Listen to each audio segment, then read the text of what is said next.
Добрый день, дорогие зрители и радиослушатели. В эфире программа «Якутск сегодня» и тема нашего эфира сегодня именно проекты в библиотеках. И ведущей сегодня буду выступать я, Якушева Рита, и у меня в гостях сотрудники централизованной библиотечной системы городского округа город Якутск.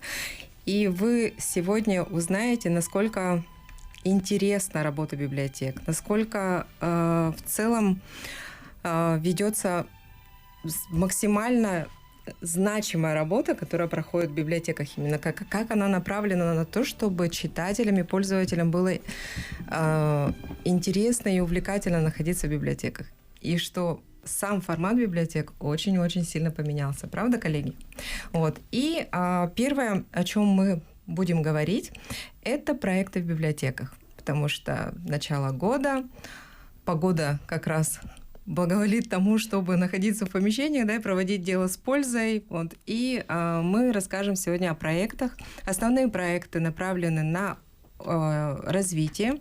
Развитие именно в том, чтобы повышать свою грамотность и финансовую грамотность, и цифровую. И первый проект, о котором мы поговорим сегодня, это цифровая грамотность. Да, и у нас в гостях, представьтесь, пожалуйста. Добрый день, меня зовут Борисова Кенне, я ведущий технолог смарт-библиотеки. Также руковожу проектом «Цифровая грамотность». Цель проекта – это повысить цифровую грамотность населения, обучение навыкам и компетенциям эффективного и безопасного использования цифровых технологий и ресурсов, да, основным офисным программам и по безопасности в сети. Да, и скажите, как вы доносите информацию, вот именно как анонсируете свой проект?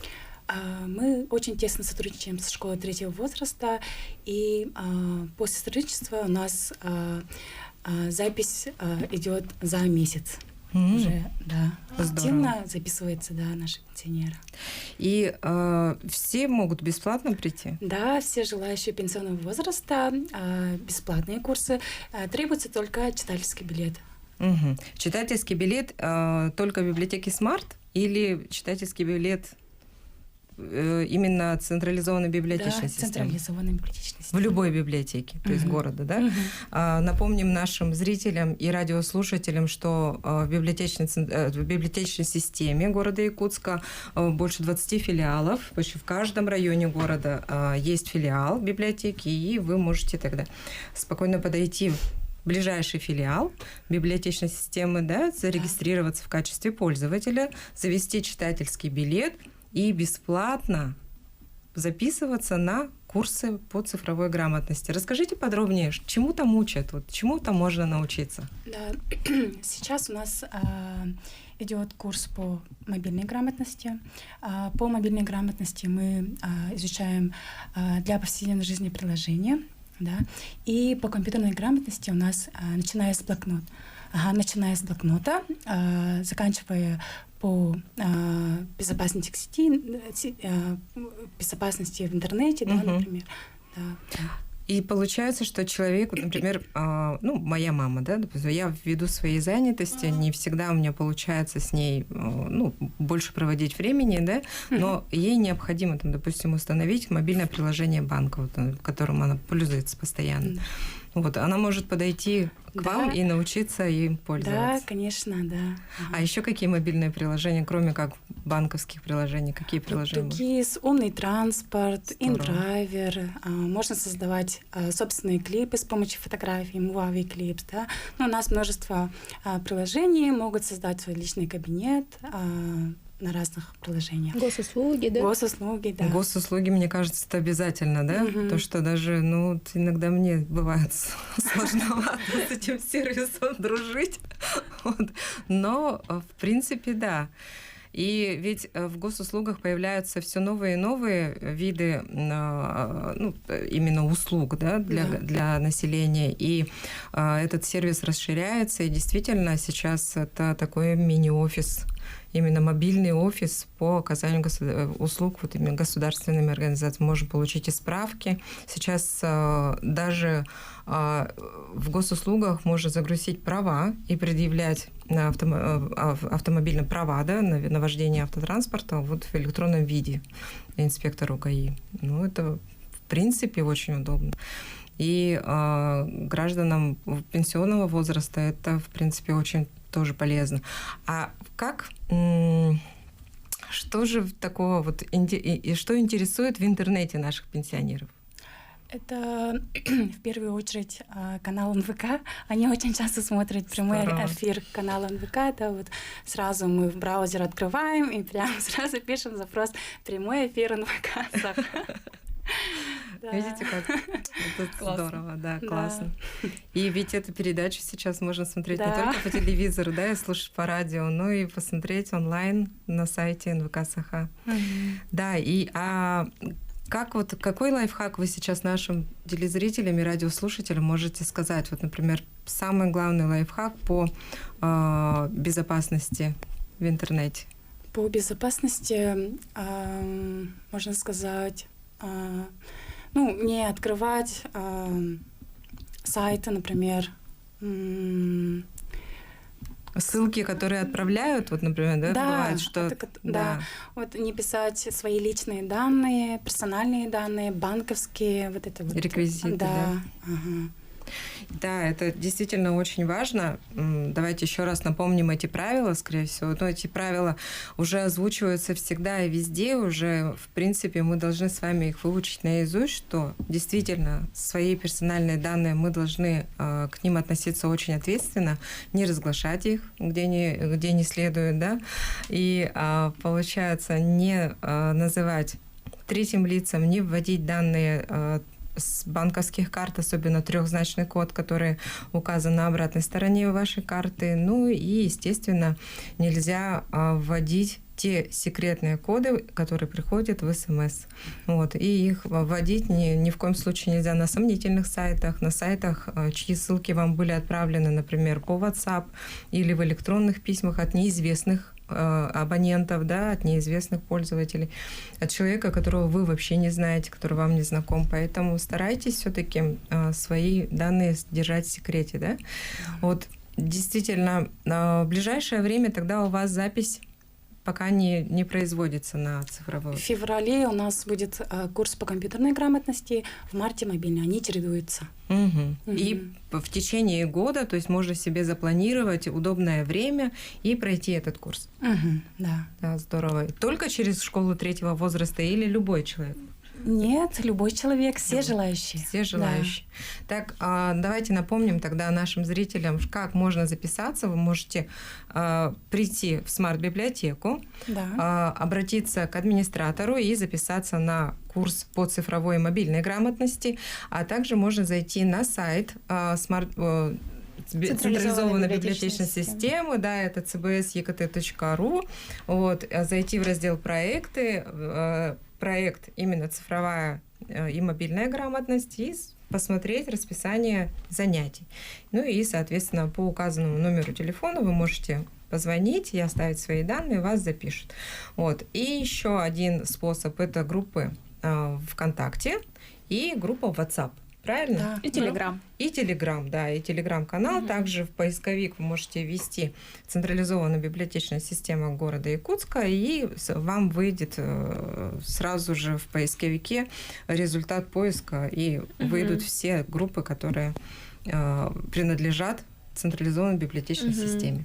Вот хочу добавить немного по цифровой грамотности. Вот Кюней сказала, что пенсионеры приходят с запросом, как в браузер вбивать какие-то определенные сайты, да, как начать пользоваться мобильными банками, но в итоге после обучения они еще и начинают участвовать в чемпионатах, да, это республиканского и даже всероссийского формата. Расскажи подробнее об этом. В прошлом году мы участвовали в компьютерном многоборье среди пенсионеров со школы 3-го возраста. Мы организовали вот такое вот мероприятие. Все очень активно участвовали, а также в ноябре участвовали в конкурсе «Азбука интернета». Также 2 участника успешно были опубликованы их работы. на сайте. Здорово. Какие вообще. там были задания примерно? Какие компетенции, получается, они освоили и показывали свои знания? Мгм. Они написали эссе на темы, на разные темы.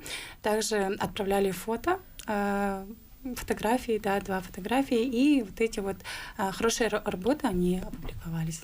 Здорово. Вообще, в принципе, я заметила, что вот именно такие цифровые конкурсы, они очень популярны.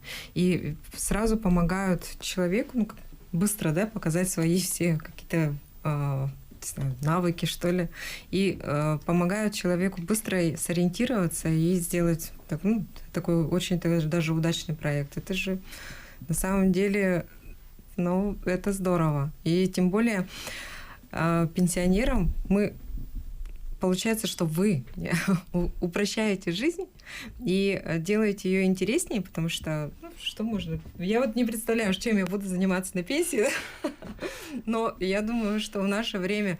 Вот мы недавно со знакомой разговаривали, мечтали, что же будет, когда мы уйдем на пенсию. Я думаю, что уже заработает телепорт, надеюсь, что можно будет по щелчку просто куда-нибудь перемещаться, да?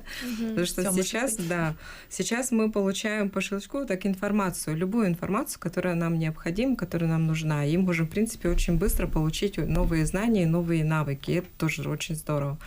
И надеемся, что в этом проекте примут участие наибольшее количество, потому что этот проект открыт для всех. И в любой библиотеке, ведь в каждом филиале библиотеки есть мультимедийный класс, мультимедийный отдел, да, который занимается тем, что проводит занятия по обучению именно цифровой и мобильной грамотности. Вот, в принципе, в каждой библиотеке можно пройти такой курс. Но только это будет уже небольшим количеством аудитории, да, это будет 1-2 человека. Да, от размера все-таки, конечно, помещение зависит. Да. Так, я еще говорила про то, что учат монтировать в приложениях, да, делать клипы. И это действительно очень популярное направление среди пенсионеров, потому что у нас было мероприятие для молодежи по мобильной съемке, да, как научиться снимать, как склеивать эти кадры.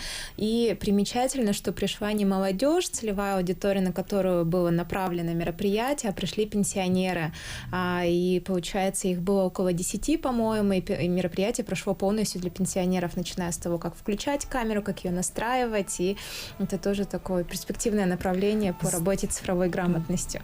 Да, это вообще здорово на самом деле. Спасибо. Мы прерываемся на рекламу и продолжим после короткой рекламной паузы.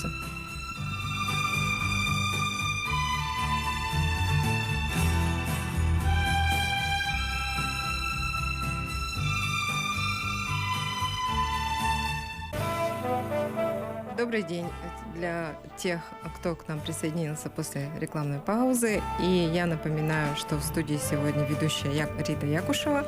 И у меня в гостях Розалия Ивановна Ксенофонтова, главный библиотекарь смарт-библиотеки, Мария Витальевна Андреева, заведующая смарт-библиотекой, и Кюней Николаева Борисова, тоже сотрудник смарт-библиотеки, руководитель проекта «Цифровая мобильная грамотность». И мы продолжим наш разговор по проектам, а именно по проекту «Цифровая мобильная грамотность для всех», получается. Мы поговорили о том, как могут повысить свои навыки и знания граждане пенсионного возраста в области цифровой грамотности. Да? А теперь давайте поговорим о детях. Что же мы предлагаем детям?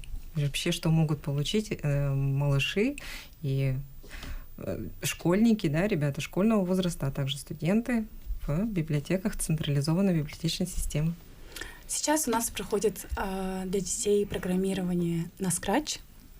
И на следующем месяце у нас будет проводиться курс «Компьютерная грамотность для детей» именно. Здорово. А что такое Scratch? Scratch — это язык программирования для самых маленьких детей. Они с помощью него могут создавать что? Да, игры могут создавать разные, да, спрайты. Ничего себе. Да. Здорово. И сколько длится обучение? Обучение, курс рассчитан на 1 месяц. На 1 месяц. Ага, всего 8 занятий. А в какое время проходит занятие? Суббота-воскресенье. О, здорово. 2 раза в неделю. Здорово. То есть, получается, в течение недели ребенок спокойно ходит в школу, а в выходные дни он может посещать такие. Прийти, да. Угу. И все это, опять же, по единому читательскому билету, да? Который действует в централизованной библиотечной системе. И, в принципе, это все абсолютно бесплатно. Бесплатно. Вот так вот, дорогие друзья. То есть мы узнаем все больше и больше нового, да. И как вообще пришла идея? Вот, я думаю, Мария Витальевна нам об этом расскажет. Как пришла идея создания вот таких вот проектов интересных именно в смарт-библиотеке? Любые проекты же возникают от запроса или решения какой-то проблемы. И вот мы сегодня вот все это обсуждаем, что у людей пенсионного возраста есть запрос на это, да. У них знается проблема вот использовать приложение, как компьютер, вот все, что вот сегодня как раз говорили, то же самое у детей. И чтобы как-то это активизировать, эту работу, мы оформляем, упаковываем в проект, который очень удобно работать. Как вот сами видите, прям все так структурировано, то четко в определенные дни. Так как все-таки у сотрудников есть, они же не только сидят на этих проектах, там же много работы, и получается, что это очень гармонично вписывается в работу библиотеки и подходит нашим пользователям, которые пользуются этими услугами. Ну и темы, получается, подбираются такие актуальные, да, и они же интересны. Вот, например, создание игр, я даже, что далеко ходить, у каждого из нас в принципе, мы сталкиваемся с тем, что детей интересуют компьютерные игры. А если они еще научатся создавать собственные, так это тут вообще супер. И, в принципе, у нас уже сложилась такая тенденция, да, что республика у нас на первом месте среди, вот именно в плане, по цифровым технологиям, мы впереди, в принципе, идем, и это же на самом деле очень здорово, что у нас дети с самого раннего возраста имеют возможность именно научиться именно создавать. По крайней мере, начать, понять азы, базу, понять, для чего это, как можно использовать, а дальше уже они развиваются в этом направлении. Да. И еще такой лайфхак, что вдруг они поймут, как это работает, и вообще, в принципе, та игромания, которая увлекает так детей, что они проводят за компьютером очень много времени, да, возможно, это снизится или уйдет на какой-то другой уровень. То есть ребенок уже будет более осознанно подходить к тому, чтобы проводить время за компьютером с пользой. Мне кажется, что многие родители об этом мечтают, чтобы ребенок именно с пользой проводил время за компьютером. А еще какие проекты для детей постарше, что вы предлагаете?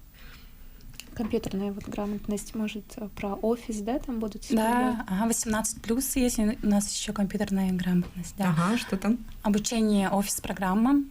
Word, Excel, PowerPoint. Ух ты! То есть получается, что, например, все возраста. Все возраста. Можно прийти и стать продвинутым пользователем именно в этих программах. Часто работодатели требуют, одно из требований, да, при приеме на работу, это чтобы человек был именно продвинутым пользователем именно в области компьютерной грамотности. Именно знал хорошо программ Word, Excel. Знание этих программ, в принципе, сейчас очень необходимо, потому что если ты это не знаешь, то будет очень сложно. Согласитесь, да? Да. И, конечно, студентам, сегодня Татьянин день как раз, поздравляем всех студентов, пользуясь таким моментом, да, и приглашаем их к нам в библиотечную систему, в библиотеке города Якутска, и непосредственно в смарт-библиотеку. Скажите, как оборудован класс? Что ждет? Придут, например, придут пользователи, да, что они получат? Куда они придут? У нас в классе всего 12 компьютеров, 12 мест, то есть мы записываем 12 участников и уже проводим наши занятия. Но это получается оптимальное количество такое. Да. Компьютеры современные, полностью оборудованные, подключены к интернету, там все программы, все есть. Да. Супер. Просто замечательно. И сейчас мы продолжим тогда говорить, где компьютерная грамотность, там и финансовая, в принципе, да, потому что эти все проекты рядышком. Ни для кого не секрет, потому что мы с Розалией Ивановной уже в эфире по теме финансовой грамотности. Именно почти каждую, ежемесячно встречаемся с телезрителями, да, и говорим на эту тему очень часто. И один из важных проектов это проект «Финансовая грамотность». Вот, Розалия Ивановна, скажите. Ну, в ближайшее время у нас ожидается мероприятие такого формата, как для самих библиотекарей, да, то есть это такое установочное мероприятие будет для библиотекарей самой централизованной библиотечной системы и для библиотекарей в республике. Мы будем подводить итоги прошлого года, презентуем новый сайт онлайн-школы «Финансовая грамотность». И примечательно, что это мероприятие у нас будет совместно с Национальным банком нашей республики, да, потому что они выступают как главная методическая организация, которая регулирует работу волонтеров по финансовой грамотности, задает самые главные темы и направления в этом плане.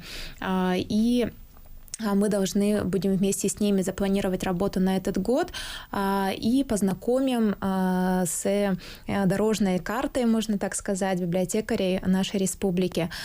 Также примечательно, что наш мультик «Финансики» начинает уже 8-я серия на следующей неделе выйдет на якутском языке, заговорили на якутском наши бельчата, и начинается перевод серии на бурятский язык совместно с Национальной библиотекой Республики Бурятия. В конце прошлого года мы подписали с ними соглашение о сотрудничестве, и вот этот наш проект, он теперь будет в 2 регионах нашей республики и в Республике Бурятия тоже действовать через Национальную библиотеку. Здорово.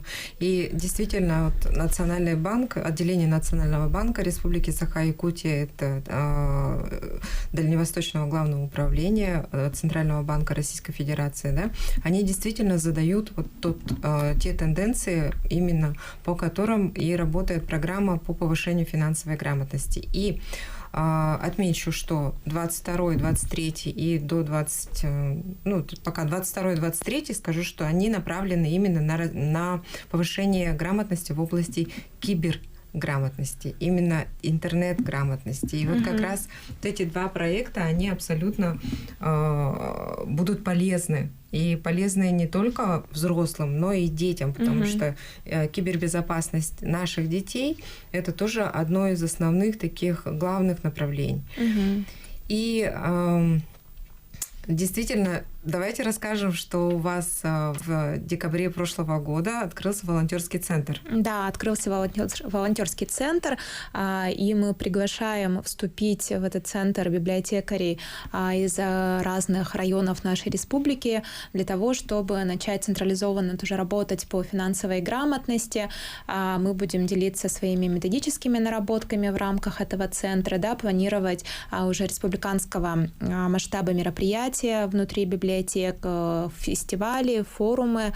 Ну и к осени этого года мы планируем собрать наших волонтеров здесь, в городе Якутске, провести для них мероприятия и начать, можно так сказать, напрямую с ними работать, чтобы проводились такие общие мероприятия, ну и чтобы они пользовались всеми теми наработками, которые у нас уже есть за 3 года. И по кибербезопасности это новое направление будет как раз-таки в этом году, и по цифровой грамотности тоже будет уделяться этому большое внимание. Как раз-таки с Национальным банком мы должны запланировать совместную работу в этом направлении. Ну и будем снимать еще новые уроки как для взрослых, так и для детей по данному направлению. Если раньше это были налоговый вычет, уменьшение кредитной нагрузки, да, как накопить, куда инвестировать деньги, то действительно мошенничество не стоит на месте. Очень много разных способов появляется, и нужно тоже успевать за тем, чтобы проследить, какие бывают новые уловки, там, виды пирамид там, и так далее. И поэтому мы будем снимать новые уроки в этом направлении, и, возможно, появятся в «Финансиках» новые выпуски на эту тему, хотя 10-й выпуск уже был посвящен мошенничеству. Там пришла смс-ка, что он выиграл 5 или 50 тысяч, он радостный прибегает, и родители ему объясняют, что это не так, не стоит проходить по сомнительным ссылкам. И по кибербезопасности действительно пенсионеры и школьники — это самая такая аудитория, которая подвержена опасности, очень доверчивая аудитория, и нужно этому действительно уделять большое внимание и проводить просветительскую работу. Действительно, это так. И еще хочу оставить, заострить ваше внимание на том, что все-таки мы в библиотеке, да, вот все эти проекты проходят в библиотеке. И ведь можно еще и читать книги. То есть, кроме того, что брать книги как, просто вот в традиционном формате, можно так сказать, да, что приходим ногами, берем книги. Еще же можно получать доступ на Литрес. То есть книгам это для читателей по единому читательскому билету доступ две электронные библиотеки мы доступ предоставим. Илим, электронная библиотека Национальной библиотеки, где книги на якутском языке, краеведческая литература. Там есть очень хороший набор аудиокниг, рекомендую, да. И вот в Литрес. И, кстати, Кюней тоже же, наверное, своим курсантам, так сказать, показывает же, как работать с Литрес. Да, мне кажется, это тоже такой важный момент. И это же тоже очень хорошо, потому что, время тоже не стоит на месте, но и люди тоже стараются быть более мобильными, и не всегда есть время, чтобы читать книги именно в бумажном формате. Но мы продолжим с вами через некоторое время, после рекламной паузы, обязательно поговорим дальше на тему финансовой и цифровой грамотности.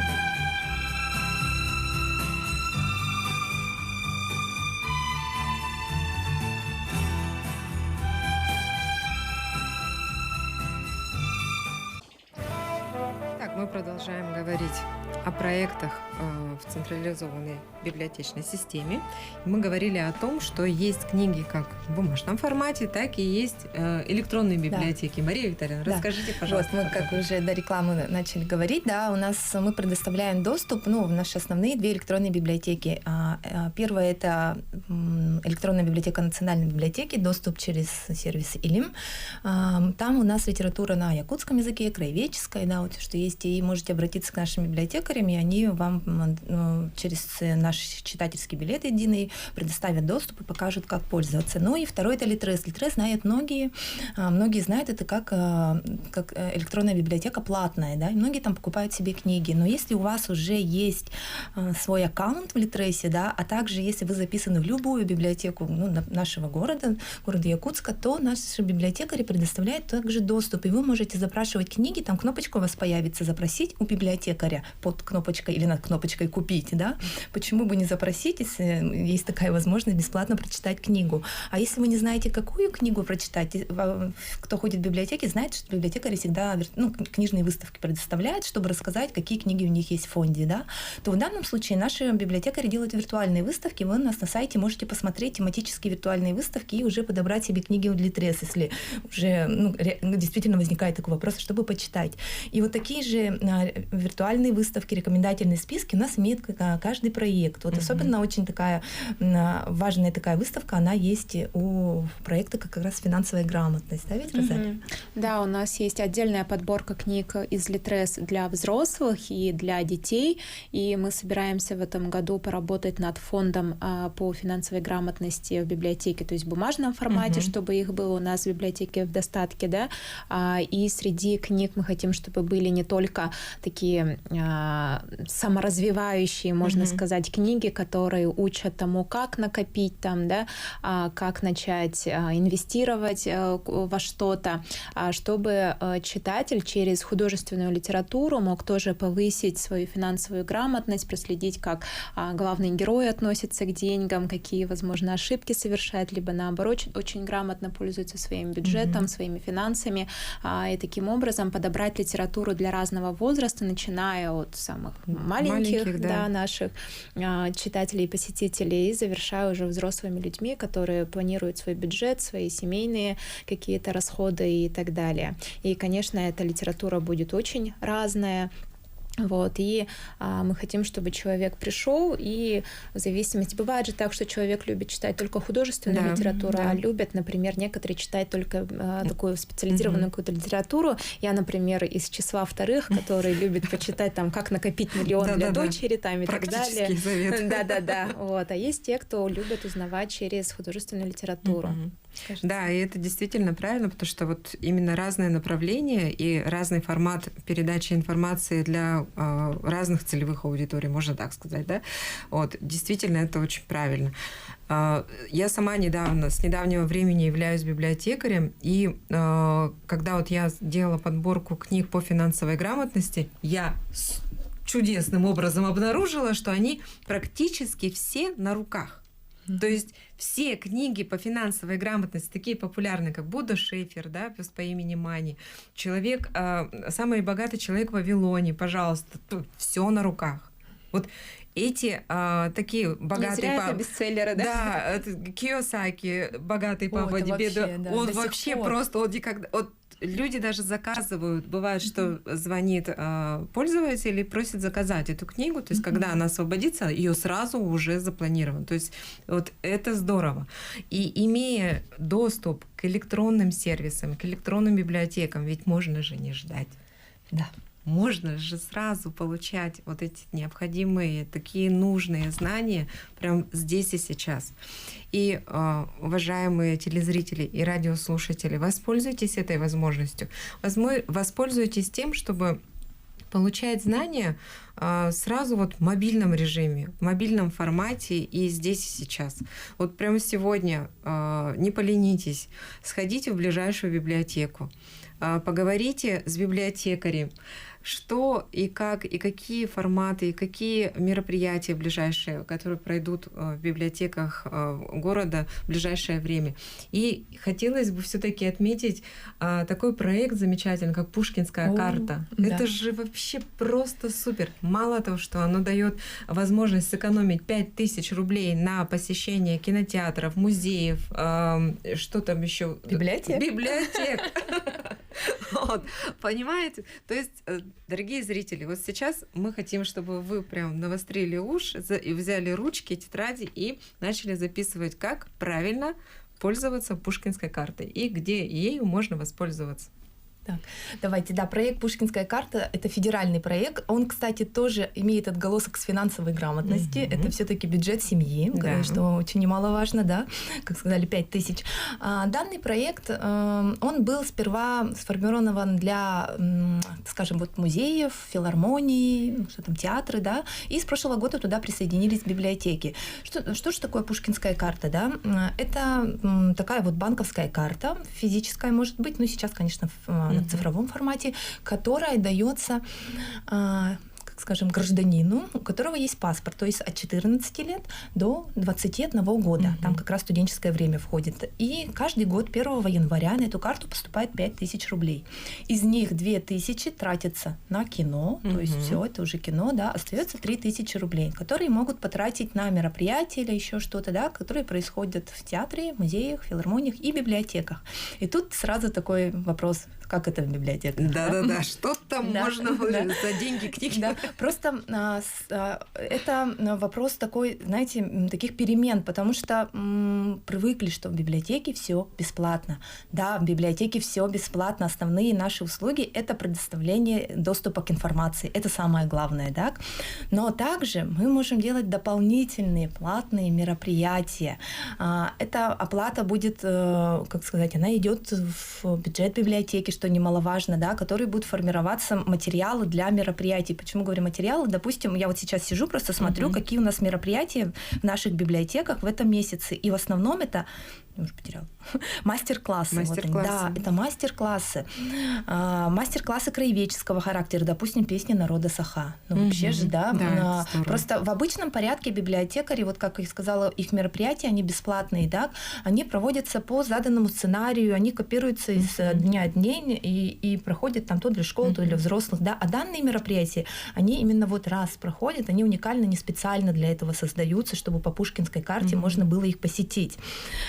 И мастер-класс учимся разрабатывать вот проекты, да. Мне кажется, это очень тоже актуальная, интересная тема. И вот тут все это идет то, что требует каких-то материалов дополнительных, которые вот позволяют, это я с точки зрения библиотекаря говорю, да, полученные деньги, конечно, идут вот в эти мастер-классы, которые потом мы со своими знаниями делимся вот со школьниками.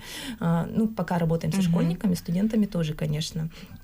Действительно, ну, я сама являюсь одним из организаторов мастер-класса по разработке проектов, и действительно это уникальные мероприятия, где ты передаешь, вот, они сразу получают, ведь ребенок как, вот, он когда проходит урок, в ходе своей постоянной школьной работы, да, он не всегда вникает в суть.